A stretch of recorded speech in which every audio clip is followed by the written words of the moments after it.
हमसे पूछा जाए और एक छात्र होने के नाते अगर मैं बताऊं तो पटना विश्वविद्यालय की जो खोई हुई गरिमा है उसको वापस लाना भी बहुत ज़रूरी है। और स्तर गिरी ही नहीं है, बहुत ज़्यादा गिर चुकी है। हम लोग स्टूडेंट यूनियन में हैं, तो स्टूडेंट यूनियन के लिए भी ऐसा बोला जाता है कि प्रत्येक साल जो स्टूडेंट यूनियन बनेगा उसको फंडिंग कुछ आता है, लेकिन अब उस फंडिंग का यूज कहाँ हो रहा है और किस तरीके से हो रहा है तो जो छात्र संघ में बैठे हुए वो लोग इसका जवाब देंगे। माननीय जो भी वीसी आए हैं उनके आने के बाद अभी जैसे 2 साल से तो ऐसा सिचुएशन हो गया कि कोरोना काल में ना कोई मिल रहा है ना कुछ हो रहा है। सबसे बड़ी अगर समस्या तो छात्रों के ऊपर आई है। बहुत सारे लोगों का भी डिग्री मतलब पेंडिंग पड़ा हुआ है। सोचिए कि जिनका सेशन 19 से 21 होगा पीजी का, उनका तो सेशन पूरा का पूरा 2 साल बर्बाद हो गया।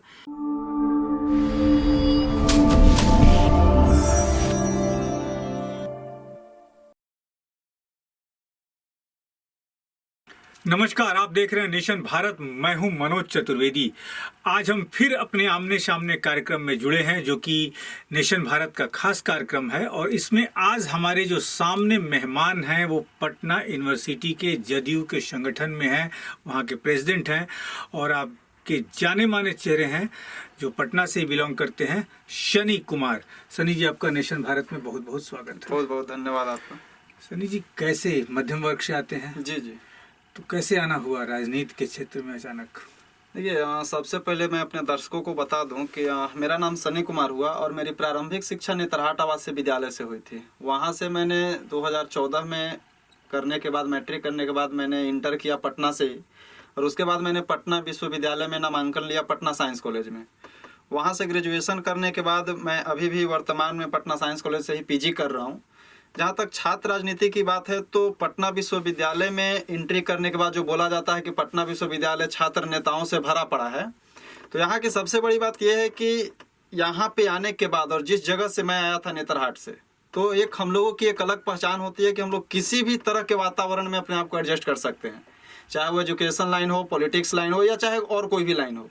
स्टूडेंट लाइन में या छात्र राजनीति में आने का सबसे बड़ा मेरा मकसद ये था कि जो वर्तमान की जो छात्र राजनीति थी वो छात्र राजनीति बहुत स्तर तक गिर गई थी। बहुत लोग जात की राजनीति करते थे, बहुत लोग धर्म की राजनीति करते थे, बहुत लोग रिंग की राजनीति करते थे।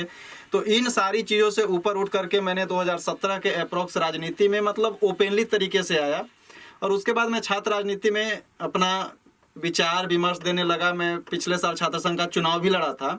तो छात्र राजनीति में आने का मेरा सबसे मुख्य रीजन यही था कि वर्तमान की जो परिस्थिति है छात्र राजनीति की, उस परिवेश को बदल दिया जाए ताकि आगे बढ़ने वाले जो छात्र हैं उन लोगों का राजनीति के तरफ से जो मूल विचारधारा है उस मूल विचारधारा से लोग हट करके छात्र राजनीति को छात्र राजनीति की तरह ही सोचें। ये नहीं कि अब छात्र राजनीति में तो हमें पूरे बिहार का ठेका उठा लूं। जिस जगह पे अगर पटना विश्वविद्यालय में अगर हम छात्र राजनीति कर रहे हैं तो सबसे बड़ी बात ये होती है कि पटना विश्वविद्यालय के छात्रों के लिए हमने किन किन मांगों को उठाया। जो वर्तमान जो हमारी जो आधारभूत सुविधाएं हैं वो आधारभूत सुविधाएं हमारे पटना विश्वविद्यालय के 20 से 22 हजार छात्रों को मिल रही कि नहीं मिल रही है, वो आवाज़ में बनना चाह रहा था। और उसी आवाज़ बनने के लिए मैं वर्तमान में भी पटना विश्वविद्यालय में हूँ और वर्तमान में छात्र जदयू के पटना विश्वविद्यालय के अध्यक्ष पद को सुशोभित कर रहा हूँ। दिल्ली यूनिवर्सिटी भी है, पटना यूनिवर्सिटी की मांग हो रही है कि केंद्रीय विश्वविद्यालय का दर्जा दिया जाए। कभी आवाज़ ये आप लोगों ने नहीं उठाई? वो नेता ही उठाते हैं। नहीं, पटना विश्वविद्यालय को केंद्रीय विश्वविद्यालय उठाने की मांग जो थी सर्वप्रथम छात्र जदयू ने ही उठाया था। और उसके लिए जब हम लोगों के जो अध्यक्ष है मोहित प्रकाश जी जब बने थे, उससे पहला जो हम लोग का कैंपेनिंग था वो यही था कि PU to CU हम लोगों ने मांग भी उठाई। वो आवाज़ मंत्रालय में भी गया, नीतीश सरकार जी ने या माननीय मुख्यमंत्री जी ने उस लेटर को अप्रूव्ड भी किया था, लेकिन वो कागज़ आगे जा करके सेंट्रल पे जा करके वो कागज़ फंस गया।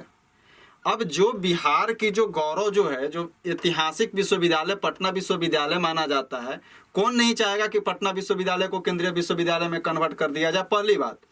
सबसे बड़ी बात समस्या यहाँ पर यह थी कि पटना विश्वविद्यालय की जो आधारभूत सुविधाएं होनी चाहिए, तो सबसे पहले हम लोग उस मांग को पूरा करना चाह रहे हैं। जैसे हम लोगों की मांग है शिक्षक की, अभी नहीं है। अगर देखिएगा तो कर्मचारी नहीं है। छात्रावास की स्थिति आप जा करके घूम सकते हैं, वो नहीं है। तो हम लोग पहले अपने घर को मजबूत कर लें, तब हम लोग इस मुहिम को एक पूरे बिहार लेवल पे चलाएंगे और तब हम लोग पटना विश्वविद्यालय को केंद्रीय विश्वविद्यालय का जो मांग है उस मांग को हम लोग उठाएंगे। वो कागज गया है और फिर से उस पर माननीय प्रधानमंत्री जी को सोचना पड़ेगा। वो तो आए भी। इसमें क्या कहीं पैसे की कमी आ रही है? ना, राज्य सरकार पैसा नहीं दे रही है आप लोगों को? क्या बात? हम लोग को तो नहीं दे रही है। अब ये जो भी देगी वो VC को देंगे। माननीय जो भी वीसी आए हैं उनके आने के बाद अभी जैसे 2 साल से तो ऐसा सिचुएशन हो गया कि कोरोना काल में ना कोई मिल रहा है ना कुछ हो रहा है। सबसे बड़ी अगर समस्या तो छात्रों के ऊपर आई है। बहुत सारे लोगों का भी डिग्री मतलब पेंडिंग पड़ा हुआ है। सोचिए कि जिनका सेशन 19 से 21 होगा पीजी का, उनका तो सेशन पूरा का पूरा 2 साल बर्बाद हो गया। अब इस बीच में जो भी छात्र नेता हैं, वो छात्र नेता अगर ये मांग उठाएं, हम लोग अभी आंदोलन नहीं कर सकते हैं क्योंकि सबको अपनी ज़िंदगी की परवाह है, तो हम लोग एक सलीके से हम लोग ये मतलब बैठक भी किए हैं और छात्र जदयू के तमाम लोग हम लोग विचार विमर्श भी कर रहे हैं कि हम लोग एक मतलब पूरे पटना विश्वविद्यालय का जो महत्वपूर्ण सुविधा है उन सारे सुविधाओं को हम लोग एक मतलब पॉइंट बाई पॉइंट डिनोट करेंगे। उसके बाद हम लोग वीसी महोदय को देंगे, रजिस्ट्रार को देने वाले हैं, कुलपति महोदय को तो दे ही देंगे, फिर से हम लोग गवर्नर साहब को भी देंगे, मुख्यमंत्री तक भी हम लोग प्रयास करेंगे कि हम लोग वहां तक भी अपने आवेदन को पहुंचा सकें। नहीं, आपने एक बात कही कि राज्य सरकार देती भी होगी तो वीसी को देती होगी जी, तो वीसी के पास जो फंडिंग आती होगी ये तो आप लोगों को कुछ पता चलता होगा कि पटना विश्वविद्यालय के लिए इतने रुपए आए हैं, इसके डेवलपमेंट खर्च देखिए ऐसा जैसे हम लोग स्टूडेंट यूनियन में हैं तो स्टूडेंट यूनियन के लिए भी ऐसा बोला जाता है कि प्रत्येक साल जो स्टूडेंट यूनियन बनेगा उसको फंडिंग कुछ आता है, लेकिन अब उस फंडिंग का यूज कहाँ हो रहा है और किस तरीके से हो रहा है तो जो छात्र संघ में बैठे हुए वो लोग इसका जवाब देंगे। मतलब कि क्या वहाँ भी सेटिंग हो रही है क्या? कुछ अब होता होगा। चलिए, ये भी बात सच्चाई है कि कहीं वहाँ भी सेटिंग होती होगी, जैसे पूरे भारतवर्ष में सेटिंग पे काम चलता है। पटना विश्वविद्यालय से क्या आप मानते हैं कि जो एक वो पटना विश्वविद्यालय था जहाँ से लोग निकलते थे तो होता था कि पीयू से निकला है जी, कहीं स्तर गिरा नहीं है? कहीं नहीं। अगर हमसे पूछा जाए और एक छात्र होने के नाते अगर मैं बताऊं तो पटना विश्वविद्यालय की जो खोई हुई गरिमा है उसको वापस लाना भी बहुत जरूरी है और स्तर गिरी ही नहीं है, बहुत ज़्यादा गिर चुकी है, बहुत ज़्यादा गिर चुकी है जी। और मैं आपके चैनल के माध्यम से तो सबसे पहले यही कहूँगा कि जितनी भी जो आधारभूत सुविधाएं हैं तो लोग अपने पार्टी स्तर को छोड़ करके अगर छात्र राजनीति की तरफ सोचें तो सर्वप्रथम छात्र की जो आधारभूत सुविधाएं सर्वप्रथम पटना विश्वविद्यालय में उन तमाम सुविधाओं को लागू किया जाए, तभी हम लोग पटना विश्वविद्यालय की जो खोई हुई गरिमा है उस गरिमा को अगर वापस पा लेते हैं तो कहीं से भी हम लोग को पटना विश्वविद्यालय को केंद्रीय विश्वविद्यालय बनाने का दर्जा पटना यूनिवर्सिटी के यानी पीयू की जो गरिमा खो गई है उसे ही वापस पाना सबसे बड़ी लड़ाई है। केंद्रीय यूनिवर्सिटी बनने की तो लड़ाई बाद में लड़ी जाएगी, ये कहना है शनि कुमार का, जो संगठन के पटना यूनिवर्सिटी के जदयू के प्रेसिडेंट हैं। कितने लड़कों को आप ये 10 सालों में देख रहे हैं? 1900 मेरे ख्याल से ऐसा आपने 2019 से आपने जदयू में आप आए, संगठन में काम देख रहे हैं पटना यूनिवर्सिटी के। कितने लड़के यहाँ से पास करके उनको उनके हिसाब से नौकरी मिली या वो कहीं सेटल हो पाए? सबसे बेस्ट एग्जांपल अभी बीपीएससी का है। ऐसा नहीं है कि पटना विश्वविद्यालय में केवल राजनीति ही हो रही है। यहाँ का आप इस बार बीपीएससी का रिजल्ट उठा लीजिए तो एक हमारे ही बैचमेट्स है, उसका भी अभी डीएसपी में हुआ है। मतलब अप्रोक्स पटना विश्वविद्यालय के 7-8 लोग ऐसे हैं जो अच्छे खासे रैंक पर हैं। अगर राजनीति की बात कीजिएगा तो बिहार की राजनीति में मुख्यमंत्री से लेकर के नीचे तक के बहुत सारे वैसे नेता लोग हैं। तो है राजनीति से शुरू होती है, वो तो 1900, लेकिन वो लोग अपनी मांग को तो बढ़ाना चाहिए। अगर आप जिस संस्था से जुड़े, यानी कि आप ये कहना चाहते हैं कि जो राजनीति, जो पटना यूनिवर्सिटी के राजनीतिक नेता जो निकलते हैं और जब वो चुनाव लड़ते हैं, मंत्री मुख्यमंत्री बनते हैं, तो फिर वो अपने दर्द को भूल जाते हैं कि वो कहाँ से उठ के आए। जी जी, बस जी, ये कहना आपका यही है? एकदम कि चाहे मुख्यमंत्री भी इसी पटना यूनिवर्सिटी से निकल के गए, लालू यादव यहीं किए हैं, जगन्नाथ मिश्रा भी निकल के गए, शिवानंद तिवारी निकल गए, तो ये सब लोग क्या भूल गए उस? मेरा बस एक ही कहना है कि इन लोगों के समय में जैसा पटना विश्वविद्यालय था और जिस स्तर पर इन लोगों ने पटना विश्वविद्यालय को देखा है, अगर सेम स्तर तक अभी पहुंचा दे तो यही हम लोग की सबसे बड़ी उपलब्धि होगी। माननीय मुख्यमंत्री नीतीश कुमार जी, आपके यूनिवर्सिटी के छात्र नेता कह रहे हैं कि जिस समय आप थे पटना यूनिवर्सिटी में, या आपके समकक्ष के जो नेता आज हैं बिहार की राजनीति में, वो यदि उसी तरीके का अपने समय का ही दौर यदि लौटा दें पटना यूनिवर्सिटी को, तो ये बहुत बड़ी बात होगी।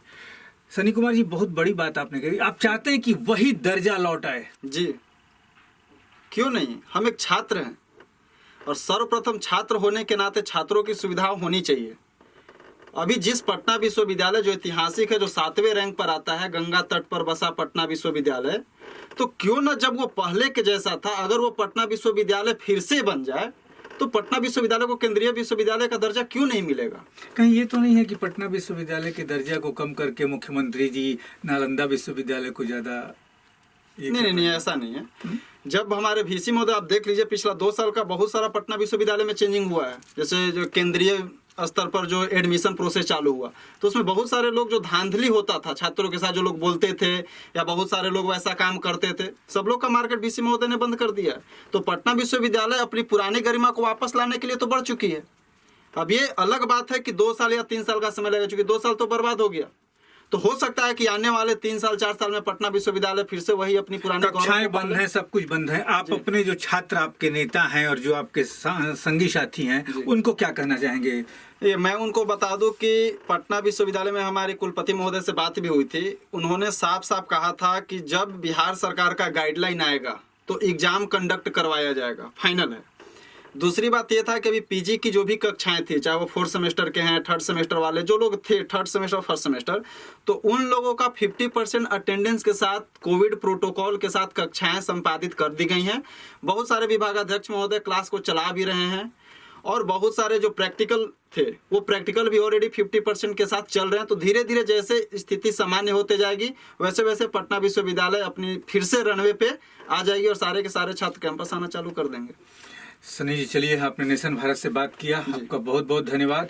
और जैसा सनी जी ने बताया आपको कि पटना यूनिवर्सिटी में गवर्नमेंट की गाइडलाइन के हिसाब से कम 50% कक्षाएं जो हैं वो शुरू हो चुकी हैं। प्रैक्टिकल के जो भी गवर्नमेंट की गाइडलाइन है, आप क्लास भी पहुंचिए और यूनिवर्सिटी पहुंचिए और जो भी गाइडलाइन है उसका पालन कीजिए। और सबसे बड़ी बात जो सनी कुमार ने कही कि जो पटना यूनिवर्सिटी का दर्जा, जो गरिमा आज से करीब 40 साल पहले थी, यदि वो भी आज लौट के आ जाए तो पटना यूनिवर्सिटी बहुत कुछ दे सकती है, क्योंकि उसने पटना यूनिवर्सिटी ने बहुत वीर सपूतों को भी जन्म दिया है। फिर मिलेंगे किसी नए मेहमान के साथ आमने सामने में। आप बने रहिए नेशन भारत के साथ। नेशन भारत चैनल को सब्सक्राइब कीजिए, हमारे फेसबुक पेज को लाइक कीजिए। नमस्कार।